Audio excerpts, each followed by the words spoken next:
but the earthquake that hit Turkey. And we talked I think it was a few days after that earthquake had happened, possible concerns or impacts that could mean for the United States. Do you have any updates on that, the effects of that earthquake from over in Turkey and Syria? I believe it was Syria. So the United Nations has an organization called the Food and Agriculture Organization, FAO, and they have been assessing what's going on over there because we know that the tragic loss of life, buildings where people lived, et cetera, are gone. They're all way damaged way beyond being able to fix them back up. But what happens when you get to some of those rural areas, roads, irrigation systems, greenhouses, storage facilities, barns, all that type of thing have been destroyed as well. Or if you have roads that are just flat inaccessible.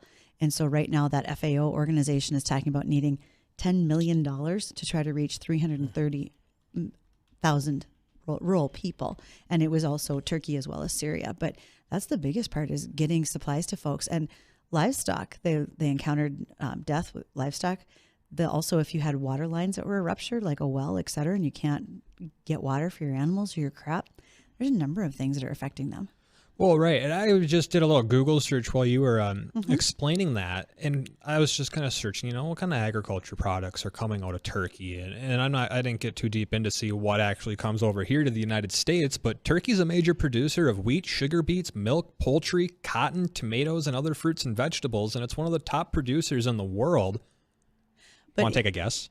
Top producers of what? Two things. Pomegranate. That might be on there. It's close. It's apricot is one of them. So I'll give you that one. So stone fruit. And the other one is a nut. Macadamian. Hazel. Oh, really? Hazel, I'm surprised at. Hazelnuts and apricots, one of the top producers in the world.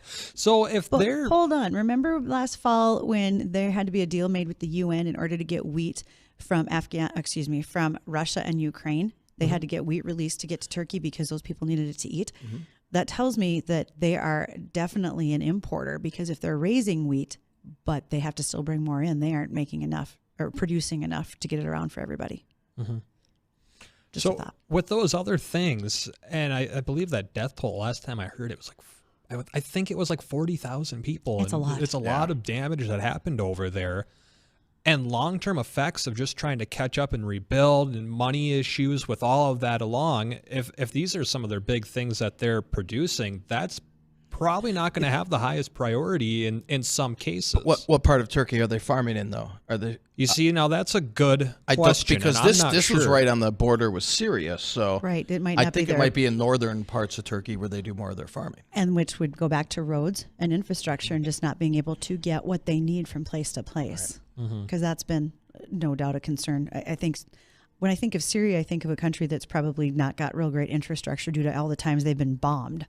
Then they maybe haven't recovered completely from that either. Right. There's a lot going on in those countries, you guys, that we don't ever have to think about here. Never phases us as to what may go on in some of those other places when you're farming in a war zone.